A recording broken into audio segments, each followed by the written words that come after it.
آج ہم بتائیں گے کہ خانہ کعبہ کا جو غلاف ہے وہ کہاں سے آتا ہے۔ ابتدا میں عراق سے آتا رہا، پھر مصر سے، یمن سے، خراسان سے بھی جاتا رہا اور ہندوستان سے بھی جاتا رہا ہے، اور ایک بار پاکستان سے بھی گیا ہے۔ پاکستانیوں کے لیے بہت فخر کی بات ہے۔ پھر اس کے بعد 1342 تک مصر سے ہی جاتا رہا، لیکن 1342 کے بعد جب مصر کے ساتھ حالات میں کشیدگی آئی تو مصر نے غلاف کعبہ دینا بند کر دیا۔ پھر مکرمہ میں دارالکسوہ قائم کیا گیا۔ خانہ کعبہ کا غلاف وہیں سے بننا شروع ہو گیا، وہیں بنتا، پھر غلاف کعبہ پہنا دیا جاتا کعبہ اللہ کو۔ پھر اس کے بعد دوبارہ مصر نے اس کی ترسیل شروع کر دی۔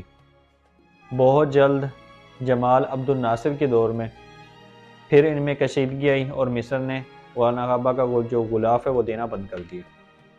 پھر مکہ المکرمہ میں دارالکسوہ کے بعد مصنع الکسوہ کے نام سے ایک ادارہ بنا۔ پھر اسی میں بلا شرکت غیر، کسی سے کوئی امداد یا کسی سے کوئی چیز لیے بغیر، وہیں پر خانہ کعبہ کا جو غلاف ہے وہ بنانا شروع کر دیا، اور آج تک وہیں بنتا آ رہا ہے۔ اب بات کریں گے ہم کہ خانہ کعبہ کے جو غلاف ہے اس کے لیے کن چیزوں کی ضرورت ہوتی ہے، اور کپڑا کتنا چاہیے ہوتا ہے، اور اس کے اوپر کام کیا کیا کیے جاتے ہیں۔ جو کپڑا ہے وہ تقریباً 1000 گز ہوتا ہے، جو ریشمی دبیز سیاہ رنگ کا ہوتا ہے، اور اس کے اوپر اسماء حسنہ تانے بانے کے ذریعے، چمکدار تاروں کے ذریعے لکھے جاتے ہیں، جو مستطیل ٹکڑوں میں ہوتے ہیں۔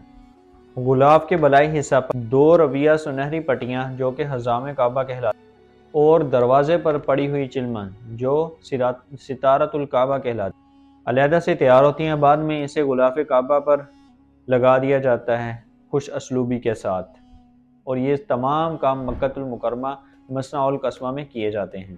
کعبۃ اللہ کا جیسے بیرونی غلاف ہے جو سیاہ دبیز رنگ کا ہوتا ہے، اسی طرح اس کا ایک اندرونی غلاف بھی ہے جو چھتوں اور دیواروں پر پیوست کیا جاتا ہے، چڑھایا جاتا ہے۔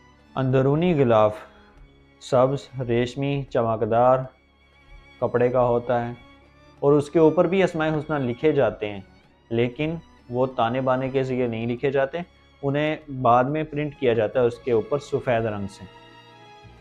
اور اندرون کعبہ کے اوپر غلاف چڑھانے کا مقصد یہ ہے کہ باقی تمام عمارتوں سے اسے ممتاز کرنے کے لیے۔ 118 ہجری میں سلطنت عثمانیہ کے خلیفہ احمد خان نے غالباً سب سے پہلے اندرون کعبہ پر غلاف چڑھایا، جو ہلکا سبز رنگ کا تھا، اور اس کے بعد یہ روٹین بنی ہی ہے کہ اندرون کعبہ پر غلاف چڑھایا جاتا ہے۔